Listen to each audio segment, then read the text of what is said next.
When Julian first stepped into the old townhouse on Dauphine Street, he could feel the weight of age pressing down on him. The air was musty, thick with forgotten years, and the floorboards creaked under his every step as if whispering stories that no one had listened to in a long, long time. He had inherited the house from an uncle he barely remembered, a man his family seldom spoke about. Some called the house a blessing. Others, more cautious, called it cursed. Julian didn't believe in curses. He believed in opportunities. And this was one. A place to start over. Away from the noise of New York. Away from the burnout. Away from the endless days that had all started to look the same.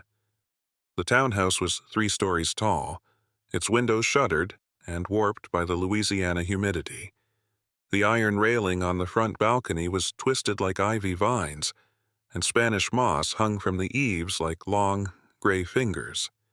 Inside, it smelled like mold and dust, and something older, something deeper, like dried flowers buried under damp soil. It took him 2 days just to clean the kitchen enough to make coffee. But the attic, he hadn't touched the attic yet. The door to the attic was narrow and painted shut, hidden behind a tall shelf in the hallway. He found it by accident on the 3rd night while rearranging the furniture. There was no electricity up there, just a single hanging bulb with a pull chain and a musty smell that hit him as soon as he pried the door open. The steps were steep, creaky, and at the top, under the slanted ceiling of the house, he saw it. In the farthest corner, partially covered by a thick red cloth, stood an old mirror. It was tall, nearly 7 feet, with a frame of carved dark wood. Ornate, baroque, the kind you'd find in a French manor or the hallway of an old cathedral. Something about it made Julian pause. The room was dark, but even in the dimness the mirror seemed to drink in the light. He walked toward it slowly, every step stirring a little more dust. The cloth was heavy in his hand, almost velvety. He hesitated. Why? Why did he hesitate? It was just a mirror. With a sharp pull, he yanked the cloth free. For a second, just a split second, he thought he saw movement in the reflection. Not his own. Something behind him. He spun around. Nothing. Just the attic, silent and still. He turned back to the mirror. His own face stared back at him. Pale. Tired. Framed by dust and shadows. He chuckled under his breath, shaking his head. "Get a grip, Julian." Still, as he looked deeper into the mirror, something felt wrong. The glass wasn't quite flat. The reflection was clear, but there was a shimmer, almost like ripples on water. If he moved just slightly to the left or right, the mirror didn't follow the way it should. It lagged. Only a fraction of a second, barely noticeable. But it was there. He reached out to touch the glass. It was cold. Much colder than it should have been, and for a brief, breathless moment, he thought he felt the surface push back, as if the glass had some give to it, some thickness beyond logic. He jerked his hand away. "Must be warped," he muttered, stepping back. Still, he couldn't bring himself to cover it again. Instead, he dragged an old armchair to the center of the attic and sat down across from it, staring. Nothing happened. The mirror simply stood there, reflecting him and the attic behind him perfectly. He sat for 10 minutes, then 15, then nearly an hour. Time slipped away. Finally, he stood up and left, switching off the attic light. But just as he pulled the door shut, he thought he heard it. Tap. A soft sound, barely audible, like a single knuckle rapping lightly on glass. He froze, held his breath. Tap, tap, twice more. It was coming from inside the attic. Julian opened the door again, flicked the light. Nothing. No movement. No sound. The mirror stood silent in the corner, its glass glinting under the pale bulb. He laughed nervously. Rats. But there were no rats in this house. none he'd seen. And still he found himself staring at the mirror once more before going back downstairs. That night he dreamt of fog, endless fog, white and cold. He was walking through it barefoot, and up ahead was a dark figure, a woman, tall and unmoving.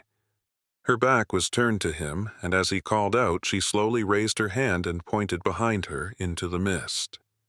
He turned to look. There was a mirror in the fog, and inside the mirror, he wasn't alone.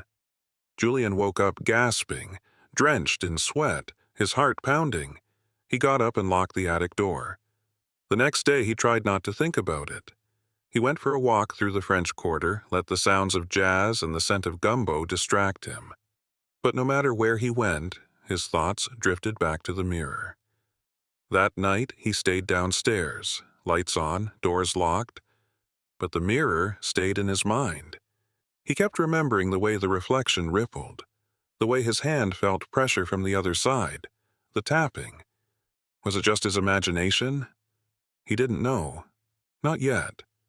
But deep inside, he had already started to change. The attic door stood silent at the top of the stairs, and behind it, in the dark, the mirror waited. I couldn't sleep that night. Even after I draped a heavy blanket over the mirror, even after I pushed it into the corner, even after I left the hallway light on like a frightened child, I still felt it watching me. Not just from across the room, but from inside the mirror, behind the glass, behind my reflection. I know how crazy that sounds, but I need you to believe me, because everything that happened afterward, all the madness, started here. I kept waking up. At 1:47 a.m. I sat bolt upright in bed. My room was silent, but my heart was racing. I glanced toward the corner where the mirror stood, still covered, still unmoving. Or so I thought. I blinked. The edge of the blanket had shifted, only slightly, just an inch. Like someone had pulled it, then stopped. I stared for what felt like forever, trying to convince myself it was just the fan, just a breeze. Except I don't own a fan, and the windows were shut. I got up, walked over. Hands trembling, I adjusted the blanket. But when I touched it, it was warm. Not room temperature warm. Not just recently touched warm. It was body heat warm. I froze, backing away slowly. I didn't sleep again that night. Morning came and I told myself to be logical. It was just a mirror. A creepy one, yes, but mirrors can't do anything. Right? Still, I called my friend Ruby. She's into spiritual stuff. Crystals, tarot, all that. She showed up that afternoon, holding sage and wearing a necklace of black stones. "The mirror?" she asked as soon as she stepped in. I pointed. Ruby approached it with the hesitation of someone nearing a wild animal. She pulled the blanket off. We both stared. The glass was fogged. From the inside. Not like mist, not like moisture. It looked like someone had breathed on it. A shape started to form.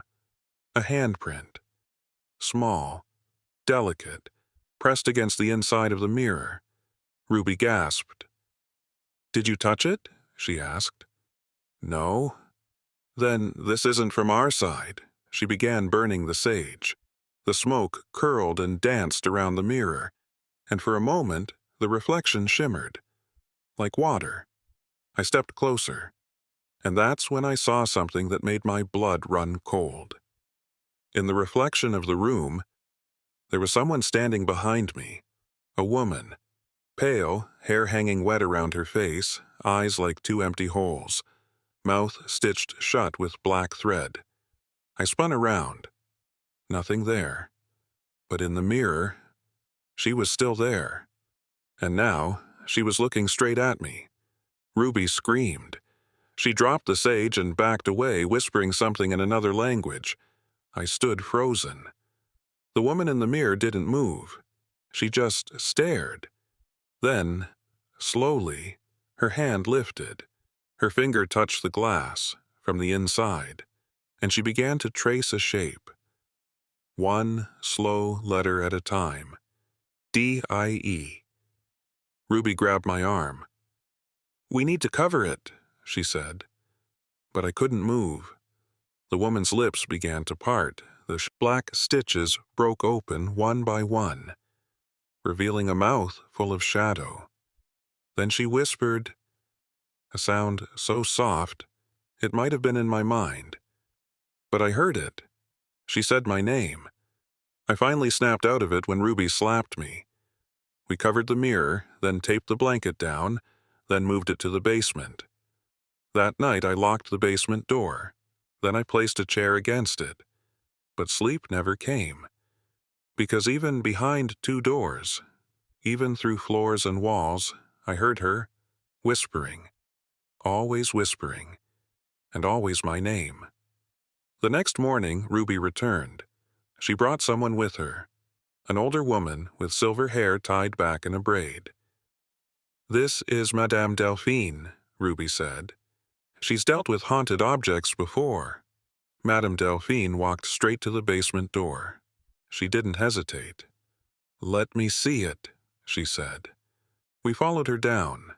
The basement was cold, the kind of cold that clings to your bones, not from weather, but from something else. She stood in front of the mirror for a long time. Then she nodded. "It's not just haunted," she said. "It's anchored." "Anchored?" I asked. "To her," Madame said. "To the woman. She's trapped, and this mirror is her prison." "Then can't we break it?" Ruby asked. Delphine turned slowly. "You break the glass. You free her." We all fell silent. The whispering started again. Not from the mirror, but from the walls. Soft, like someone pacing just out of sight. Every so often we heard tapping. Tap, tap, tap, like fingernails on glass.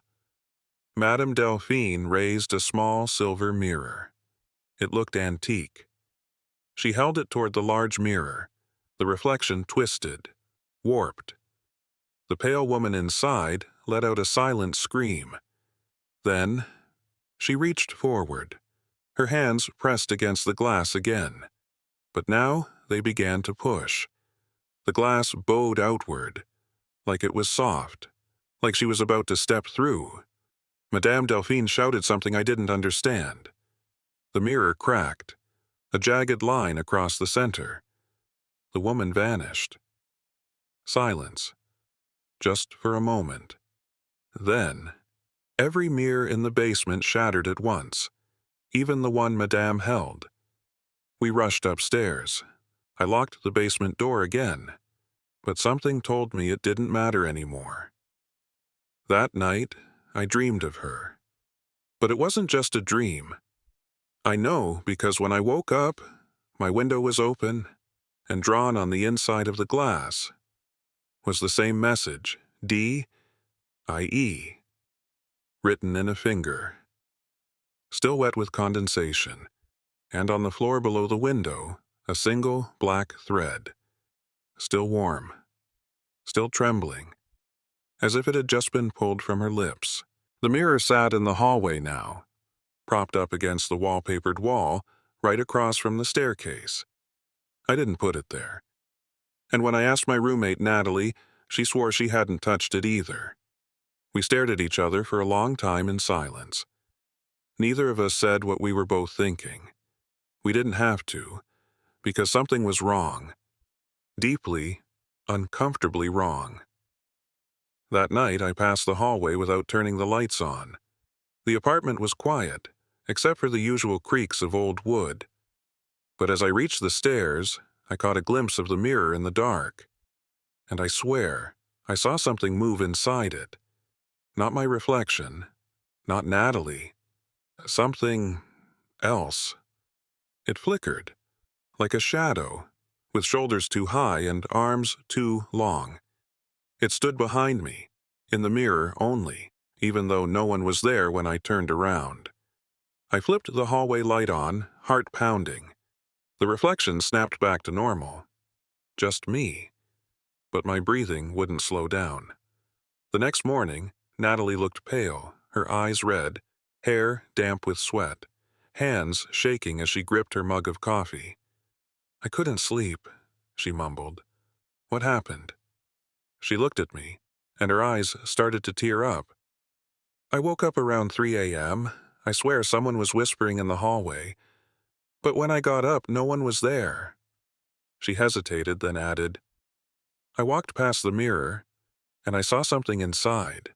Something that looked like you, but it was smiling, too wide, and it didn't blink. I felt cold all over. I hadn't left my bed all night. We decided to move the mirror, put it in the storage closet, covered it with a thick sheet. But that didn't help. Not really. Because the dreams started after that. Mine began with the hallway, always the hallway. And the mirror was back, uncovered. Inside it, something stood, blurry at first, like a smudge behind the glass, then clearer. A woman. Hair long and wet, dress stained. Her eyes were missing. She whispered my name, over and over, until I woke up, screaming. Natalie's dreams were worse. She saw herself, inside the mirror, trapped, pounding on the inside of the glass, mouth open in a silent scream. And something behind her, a hand, wrapping around her shoulder, pulling her back into the dark. We started sleeping with the lights on. Didn't help. The shadows only grew longer and colder. Then came the breaking point. It was around midnight. I heard Natalie scream.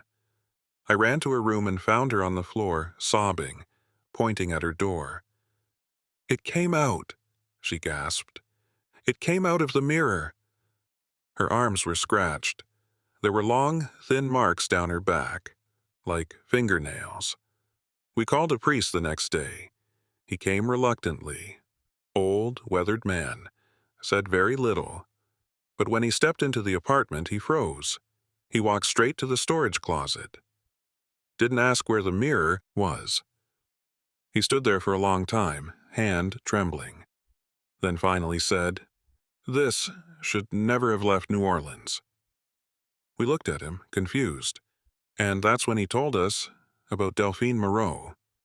She was a woman from New Orleans back in the 1800s.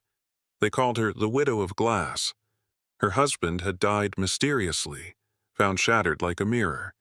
She was accused of witchcraft, of using mirrors to trap souls. When they searched her home, they found dozens of mirrors, each one covered, each one whispering.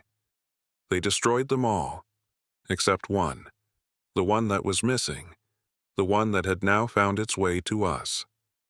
"She cursed it," the priest said. "Any soul who gazes too long, she sees, she calls, she feeds." He looked at us, eyes dark. "You need to return it, or destroy it, before she finds her way out completely." We tried to destroy it that night, took it out back, uncovered it, and there it was, our reflections, and something else behind us. I raised the hammer, but my arms locked, couldn't move. The mirror pulsed. A hum filled the air, like a deep breath being held. Then Natalie screamed, her nose bleeding, eyes rolling back. The glass didn't crack, not even a scratch. We had to try something else. I remembered what the priest said. Return it. But return it where? We searched old records, looked into Delphine Moreau's history, and found something. An address in New Orleans, an old crumbling house in the French Quarter, still standing, still waiting. And so, we made the decision. We were going to bring the mirror back. Back to where the whispers began. We packed the mirror at dawn, wrapped it in thick cloth, sealed it in the back of my car. Every bump in the road made the glass throb as if something inside it shifted. The air felt heavy, like we weren't driving with an object, but with a passenger. Natalie didn't speak much during the drive. Her hands were clenched in her lap, eyes staring out the window but not seeing anything. I asked her softly, "Are you okay?" She nodded, but her voice cracked. "She was in my dream again, last night." She said, "She's almost here." I didn't reply. What could I say? We arrived in New Orleans just after midnight. The French Quarter was quiet. Empty streets bathed in orange lamplight, fog rolling in from the Mississippi River. The house we were looking for stood at the corner of Dauphine and Ursuline's. Old iron gates, blackened windows. It looked abandoned.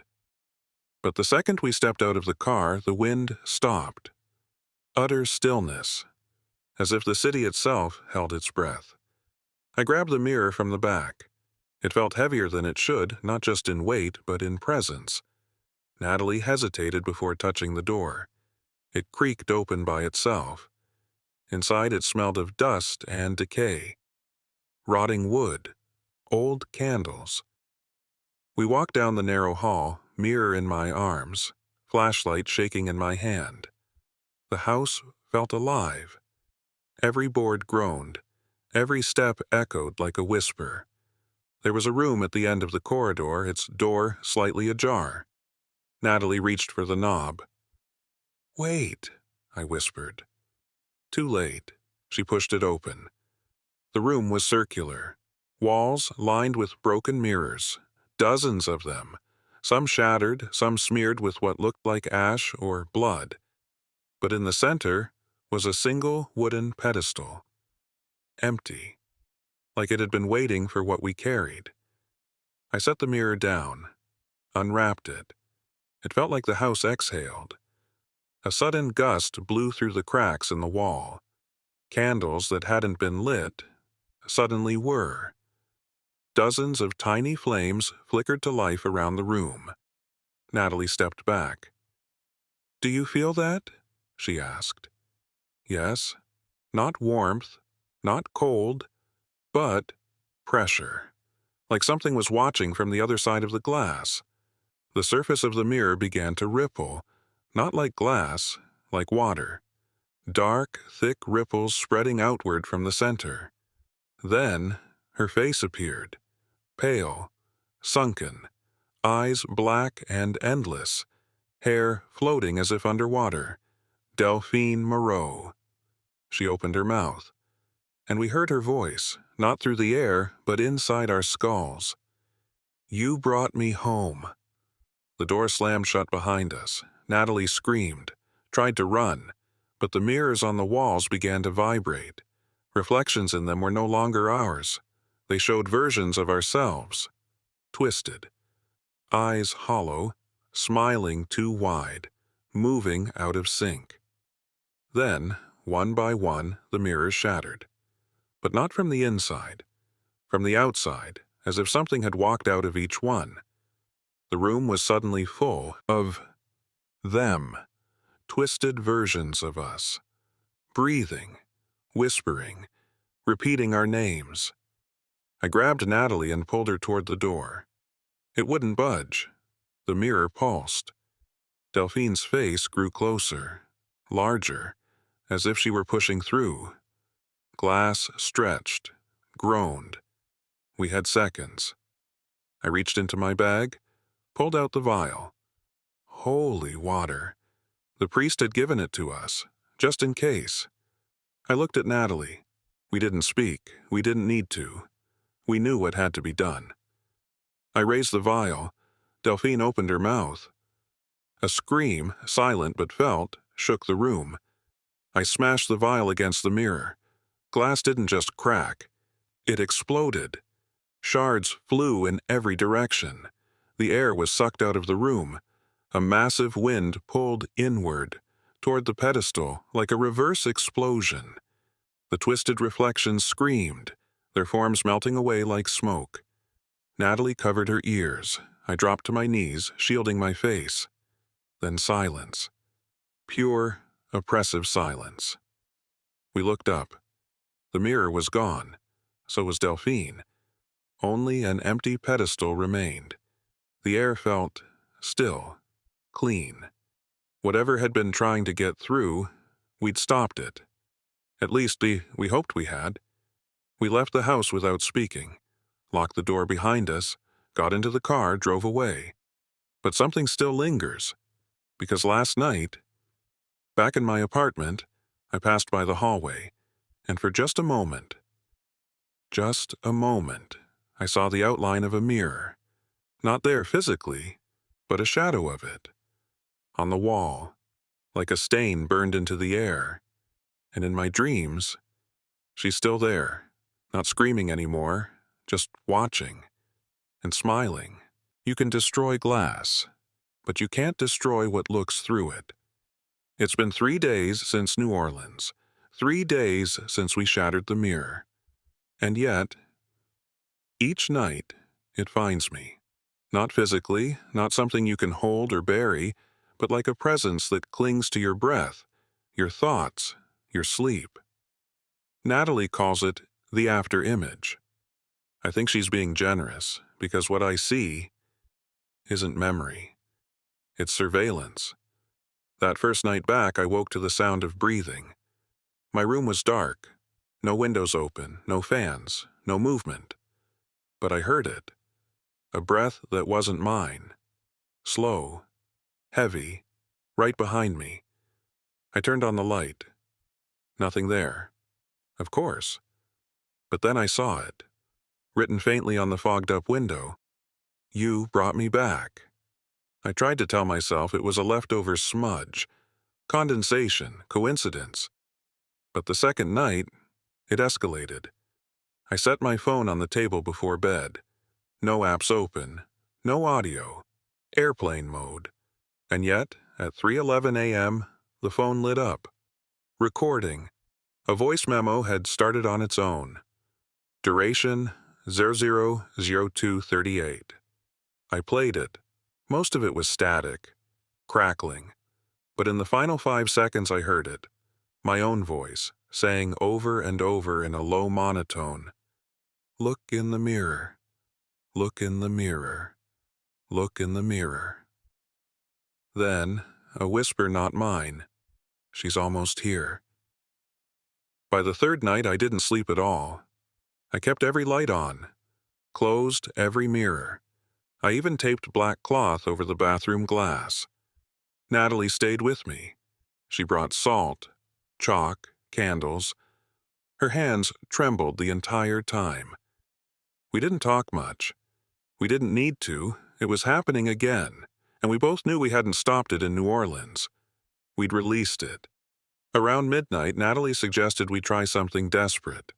A mirror seance. "This is how she travels," she whispered. "Through reflections. If we face her in her realm, maybe we can sever the link."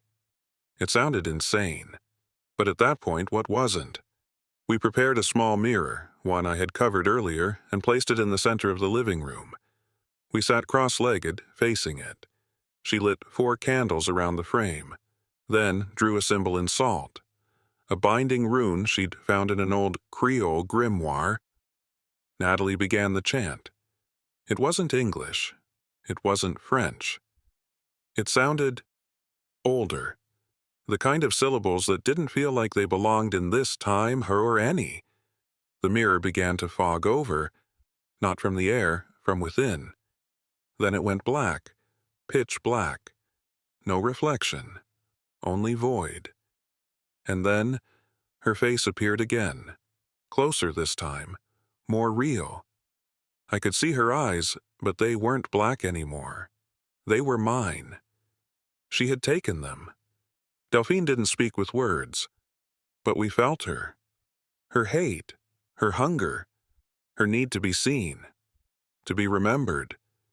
She raised her hand. From the mirror's surface, a hand began to push through, flesh made of smoke, fingers dripping with black oil. Natalie screamed and threw the salt at it. The mirror cracked. Not shattered, cracked. But it was enough. The hand withdrew, her face faded. The candles blew out. We sat in darkness for almost a full minute, catching our breath. Neither of us said a word. The next morning, Natalie was gone. Her phone left behind. No note, no message.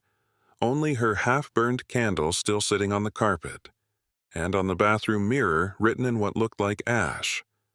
One must stay. I haven't heard from her since. I've called, texted, tracked her socials, nothing. She vanished. And ever since, the dreams have stopped. For me. I sleep. No breathing in the dark. No messages. But I know it's not over. Because yesterday, I got a letter in the mail. No return address. Inside was a single Polaroid photo of Natalie, standing in an antique shop, in front of a tall, ornate mirror, smiling. But her reflection was looking away. It's been a week since I received the Polaroid. I keep it tucked inside a book I no longer read. Not out of reverence, out of fear. If I look at it too long, I feel like her reflection begins to shift, as if it knows I'm watching, as if it's watching back. I still don't know where Natalie is. No updates, no police leads. It's like she was erased. But whoever sent the photo wanted me to know something. The mirror didn't die in New Orleans. It moved. It changed shape, changed hands, changed cities. And now, it's calling me again. I returned to New Orleans. I didn't tell anyone. Didn't contact my family or my therapist or the one friend I still trust. This wasn't something I could explain. I had to see it through. I had to find her. I started at the antique store where it all began. Leclerc's Antiques, or at least what was once Leclerc's. The shop was abandoned. Windows boarded up. Graffiti scrawled across the door, "Do not open." But something told me it wasn't empty. I forced the side door open. The place was stripped. No shelves, no furniture. Dust thick on every surface. But in the center of the room, where the mirror had once stood, someone had etched a message into the floorboards.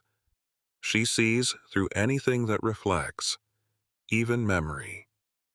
That night, I booked a room at a rundown motel near the edge of the French Quarter. I kept the lights on, turned the TV to static, refused to glance at any reflective surface, but at 2:33 a.m., the television flickered. Just once. Enough to catch my eye. For a second, in the blur of black and white snow, I saw a silhouette. Long hair, no eyes. A hand pressed against the inside of the screen. Then came the knock at the door. 3 slow knocks. I didn't move, didn't breathe. Another knock. Louder this time, then silence. And then a whisper through the wall. "You looked again." Morning came and I was still alive. At least physically. But something was off. My reflection in the motel mirror lagged behind my movements. By a second. Sometimes 2. Like it was thinking before mimicking me. I wrapped it in a towel and left it covered. No more accidents. No more openings. On the 3rd day, I visited a local curator, a folklore historian named Lucien Marchand. He met me in a cluttered office above a bookstore on Chartres Street. Books were piled to the ceiling. Candles burned even in daylight. He wore thick glasses and spoke with a gravelly voice that sounded like he'd smoked all his life. When I showed him the Polaroid of Natalie, he stiffened. "Ah," he said quietly, "the bride of the glass." I frowned. "What did you just say?" He explained. "She was once a woman, now a spirit. Her story changes with each retelling, but the constant is this. She exists in anything reflective. Mirrors, windows, water. She chooses someone to mirror, and then she takes their place." I stared at him. "You mean she becomes them?" Lucien nodded. "Or, perhaps, they become her." I asked him how to stop it. He didn't hesitate. "Shatter every reflection of yourself. All of them, before she finishes remembering you. It sounded insane, but deep down I knew he was right. She was studying me through every mirrored surface, cataloging me, learning how to wear me. I had to act fast. That night I did something reckless. I entered the antique district with a crowbar, went shop by shop, smashing mirrors, windows, polished brass, even puddles, stomping through them like a madman. I felt free.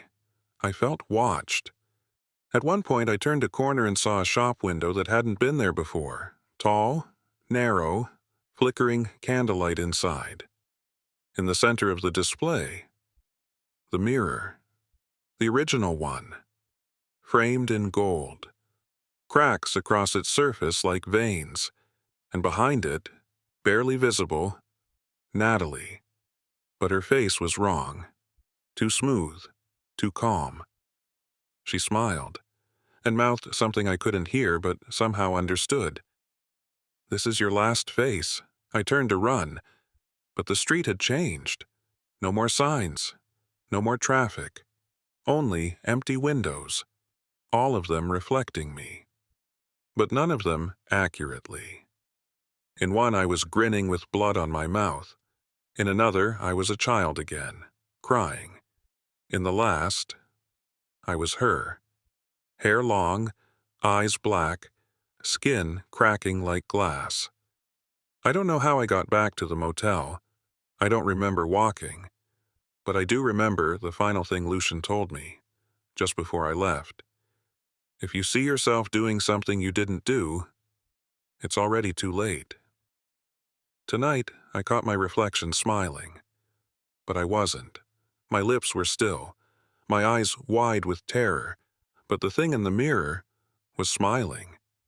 And not kindly. I haven't turned on a single light since that night. It's not about superstition anymore. It's about survival.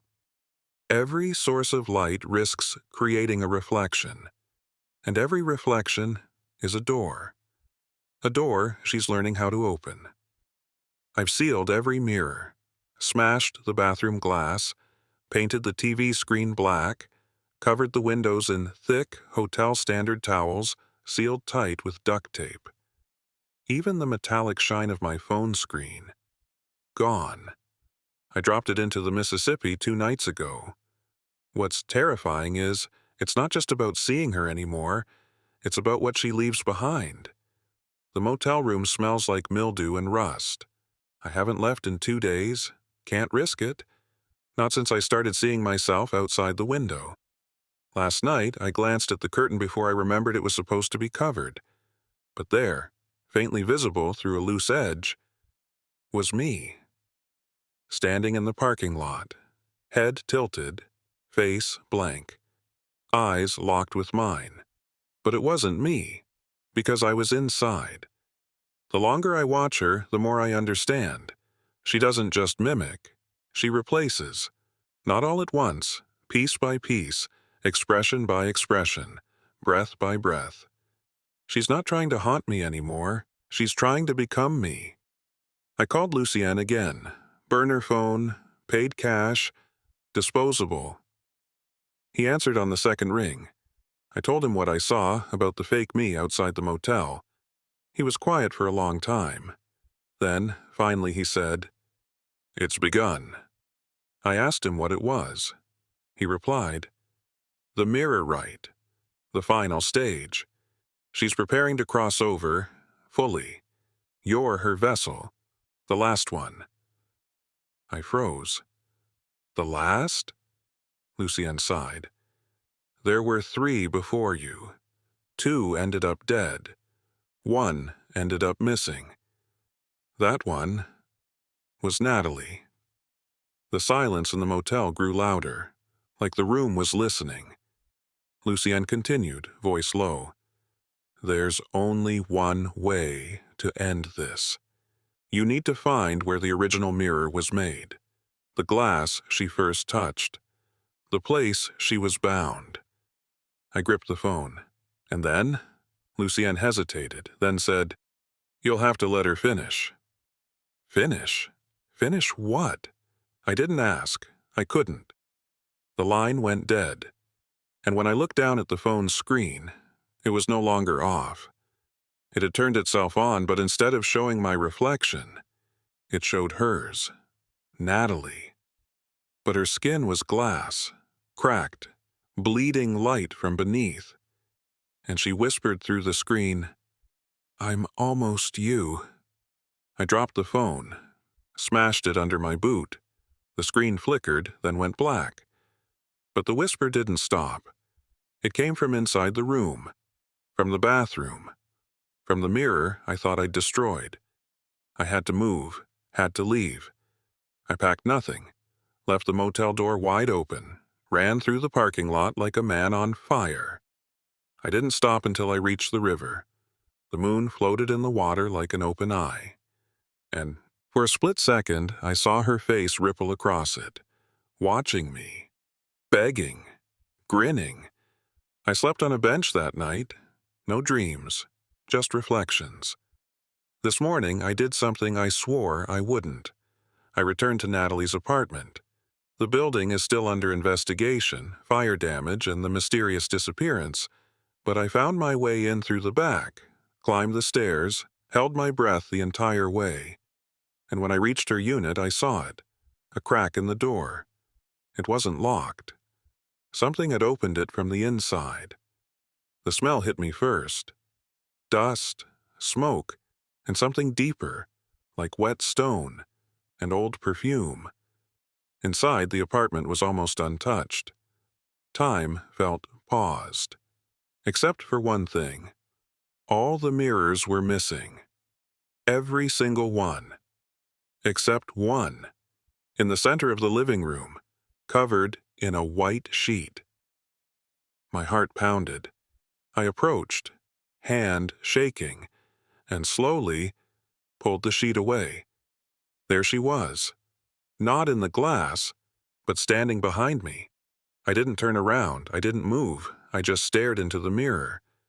Her reflection smiled, but mine did not. She raised a hand. I did not. She stepped closer. I did not. Then I understood. I was no longer the one casting the reflection. She had taken over. But here's the thing she didn't know. I came prepared. Inside my pocket was a shard of the motel mirror, wrapped in cloth. Lucienne had warned me, to break her hold, the mirror must see itself, its own truth, its own cracks. So I raised the shard, held it to the glass, and in that instant, the entire room shattered. Not the physical space, but the reflected one. I fell backward, screamed. Light poured out of every broken edge. Voices, hundreds of them, screaming, laughing, pleading. Then, silence. When I woke up, it was night again. The apartment was empty, the mirror was gone, and I was alone. Or so I thought, until I stood and saw the mirror across from me, not on the wall, but in the window. In the reflection, I wasn't alone. Standing beside me was Natalie. But she wasn't glass anymore. She was whole, human. She looked at me, truly looked at me, and whispered, "Thank you." Then she was gone, and I was still here, still me, I think. But sometimes, when I pass by a shop window, I catch something in the corner of my eye. A smile that isn't mine. A blink that's just a second too slow. And I wonder, did she really leave? Or did she leave something behind? The house had fallen silent. Even the usual creaks of old floorboards, the distant groans of settling wood, had ceased, as though the very walls were holding their breath. I sat on the couch, facing the mirror, with the draped cloth still clutched in my trembling hands. The crimson handprint, if it had ever been truly there, was gone now. But in its absence was something far more unnerving. My reflection wasn't following me anymore. It stood still, stiff and straight-backed, staring right at me. I blinked. My reflection didn't. I raised my hand and it stayed still. My blood turned to ice. I wanted to scream, but the sound caught in my throat like a stone.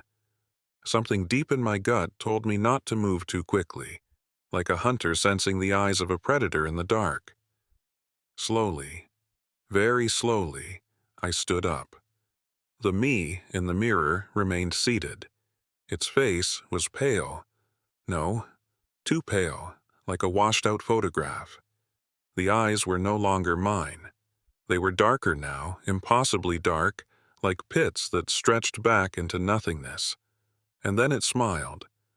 A slow, warped, unnatural curve of the lips, crooked and far too wide. It was mocking me. I stumbled back, tripping over the coffee table, landing hard against the wooden floor with a sickening thud. Pain radiated through my arm, but the fear dulled everything else. When I looked back up, the mirror was normal again. My reflection mimicked me, matching my every twitch and tremor. But I knew what I saw. I hadn't imagined it. I couldn't have. That thing. It had worn my face, but it was no part of me. The veil between this world and something else was thinning. And the mirror was the door. The next few hours passed in a blur. I covered the mirror again, nailed the cloth down this time. Then I shut the bedroom door and jammed a chair beneath the handle. I didn't sleep. I sat on the floor, facing the door, heart pounding with every creak or shift in the house. And at exactly 3:33 a.m., I heard it. A faint tapping. From the mirror room, 3 knocks, then silence. 3 more. Then a whisper. My name. Drawn out, slow and almost sweet, like a lullaby from a mouth filled with teeth. Jack. I didn't go to work the next day. I didn't leave the bedroom. I barely breathed. The mirror was no longer just a cursed object. It was a window, and something on the other side was watching, waiting, and it knew my name. I opened my laptop and dug deeper. The mirror had a nickname on an old occult forum, the Insanity Glass. According to a thread from 2006, it was found in the attic of a dilapidated funeral home outside New Orleans, hidden behind a wall like someone had sealed it away. One user claimed their sister had stared into it too long and had to be institutionalized. Another said the mirror didn't show the future. It showed the truth, but a truth the human mind wasn't meant to process. That thread ended with the user posting a final photo, a blurry image of the mirror with someone's reflection in it, smiling, wide and twisted. The user never posted again. That night, I decided to end it. I waited until the sky was dark and the house was still. I wrapped the mirror in a tarp, duct-taped every seam, and carried it to my car like it was a ticking bomb. I didn't care if the neighbors thought I was insane. I wanted them to see. I wanted someone else to confirm that it was real, that this thing had power. I drove out to the edge of the bayou, far from streetlights to where the waters rise up and swallow the trees. And I dropped it in. The mirror sank slowly, disappearing into the murky black below without a ripple. I stood there for a long time, watching, waiting. Was it gone? Or had I just fed it another offering?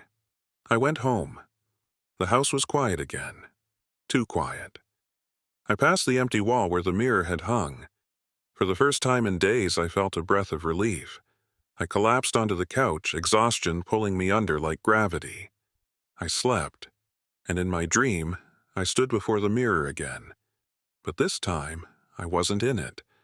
Something else was, wearing my face, but grinning wider than ever before. And behind it, dozens more. Each face was mine. Each mouth smiling and whispering in unison, "You can't throw away what's already inside you." I woke up screaming. Sweat soaked the couch. The windows were fogged from the inside, and in the corner of the room, on the wall where the mirror had once hung, A faint red handprint was starting to form. Slowly, from the inside out. I didn't move. I couldn't. The red handprint on the wall, growing clearer, wetter, seeped into view like a wound opening in the wood itself. The fingers were long, too long. The shape was wrong, inhuman.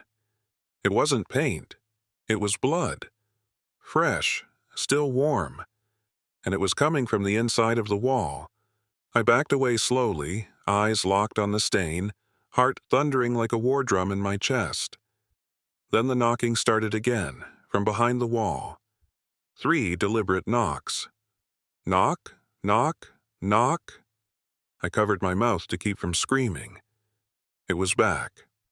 Or maybe it had never left. I stumbled into the hallway, grabbed my phone, and called the only person I could think of, Harlan.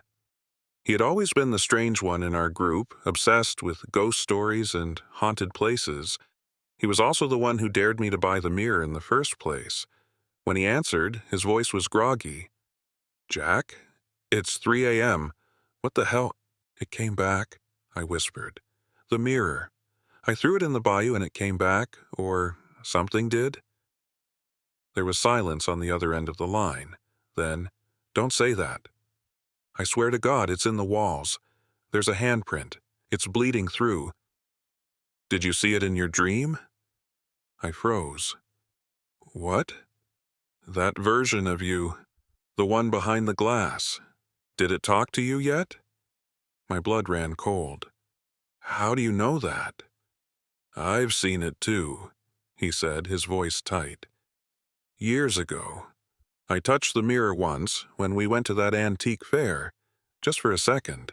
I didn't tell you because I didn't want to believe what happened." "You're telling me this now?" "I thought if no one stared too long, it wouldn't wake up. But if it knows your name now—" "Jack, you're past that point."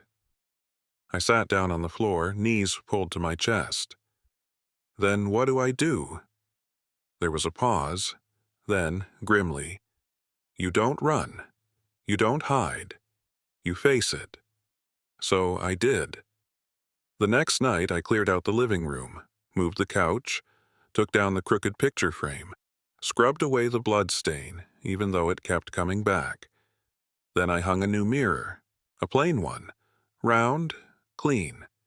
But behind it, nailed to the wall, I left something hidden.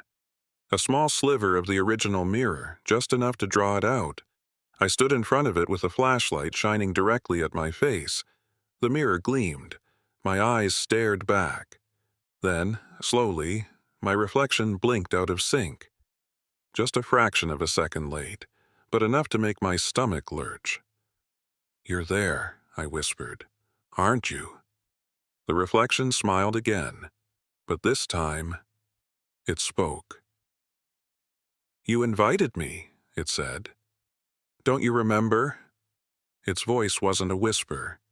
It was inside my mind, like thoughts that weren't mine being stitched into my brain. "You stared. You searched. You believed." "Who are you?" I asked. It tilted its head. "I am the version of you that knows the truth. The you that was always looking, that was always hungry." My knees felt weak. "You can't be real." "I am real. More real than you, Jack. You're just flesh. I'm the echo." "The echo of what?" "Of everything you don't say out loud. Every impulse you bury. Every violent thought you dress in reason. I'm your reflection because I'm what's left when the lights go out." I should have run. Instead, I stood there staring deeper and deeper into the glass. And behind my reflection, its reflection, others began to appear. Figures, dozens of them, all wearing my face, smiling, laughing silently. And one by one they began to press their hands to the glass. Bloody handprints bloomed in the reflection. But when I looked behind me, nothing. The real wall was clean, but the mirror The mirror wept blood. "You opened the door, Jack," it said. "No," I said through clenched teeth. "I closed it." The reflection laughed. "You don't get to close what's inside you." And with that, the mirror shattered, from the inside out. But no shards fell. No glass hit the ground. It was still whole, visibly cracked, but still intact. And now, the face on the other side was watching. No longer a reflection. No longer me. It was someone else. Wearing me like a costume. I didn't sleep that night. Instead, I wrote letters, emails. I backed up everything I could remember. Photographs of the mirror, screenshots of old forums, recordings of my dreams. I sent them to Harlan, to my brother, even to the local news tip line. I needed someone to know, because I didn't know how much longer I had. Not before that thing stepped through and took over completely. Not just my reflection, but me. At dawn, I went into the bathroom. The lights flickered. I looked into the mirror one last time, and for a brief, flickering second, my reflection didn't follow. It just smiled and reached forward. The last time I saw the mirror, it was being loaded into the back of an unmarked van. Two men in gloves and black uniforms carried it carefully, like it was radioactive. Maybe it was. They didn't speak, didn't look at me. I had already signed the waiver, one that warned me never to speak about what I saw inside, what I heard, and what I felt. But it's too late for that now. The mirror is gone. But the reflection remains. The night before it was taken away, I made the mistake of looking into it one last time. I told myself it was for closure. I wanted to see it empty. No shadows, no whispering mouths, no screaming faces in the glass. Just me. Just a normal reflection. It was a lie. The room had gone cold even before I stepped in. My breath steamed in front of me like it was December, not late August in Louisiana. My hand trembled as I reached for the sheet covering the mirror. That fabric, once white, was now the color of dried blood and mildew. I pulled it off. And there I was. But I wasn't alone. Behind me, flickering, out of focus, was the girl with no eyes. The same one from the hospital basement. Her mouth was still open, still trying to scream. I turned around fast. Nothing. The room was empty. When I turned back, my reflection was gone. In its place stood a row of figures, dozens, lined up behind the glass, staring back at me from a place I can't describe. Their eyes were hollow, some bleeding, their mouths stitched shut or torn open. Men, women, children. Some were in rags, some in what looked like hospital gowns. One man's head lolled to the side as if his neck had been broken. I should have looked away, but something held me there. They didn't speak with voices. It was like a wave of feeling washed over me. Grief, rage, betrayal. Each face told a story in a single, unbearable instant. And then I heard it. A whisper, soft but clear. "Help us." I stumbled back. My head hit the wall. I must have blacked out for a few seconds because when I opened my eyes, the mirror was empty again. But the air, it had changed. The smell of rot was gone, replaced by something faintly floral. Jasmine? Lilac? And then I saw it, on the floor beneath the mirror, a single white rose. It hadn't been there before. I picked it up. It crumbled into dust in my hand. The men came the next morning. They didn't introduce themselves, didn't explain where they were taking the mirror, only that it was going somewhere safe. I don't know if they meant for us, or for them, or maybe for the world. I didn't ask questions, I just signed the form. As they drove away, the van dipped slightly, as if the mirror weighed more than it should have, and then it was gone. But the story doesn't end there, because last night I had a dream. I was back in that room, but everything was reversed. The mirror was facing me, but I was behind the glass, trapped. I banged on it, screaming, but no sound came out. And on the other side, standing where I had once stood, was the girl with no eyes. Only now, she had mine. She smiled. It's been 3 days since the mirror left. My reflection doesn't feel like mine anymore. There's a delay, a twitch. Sometimes I see something moving behind me that disappears when I turn. I hear the whispers at night. They say my name, and sometimes they ask for help. They say some objects carry curses, but I don't think the mirror was cursed. I think it was a prison, a window, a door, and we opened it. We let something out, or maybe we let something in. So if you ever hear about a mirror for sale, an antique, cracked on one corner, carved with symbols no one can translate, don't touch it. Don't look into it. And whatever you do, don't let it see you, because once it does, you'll never be alone again.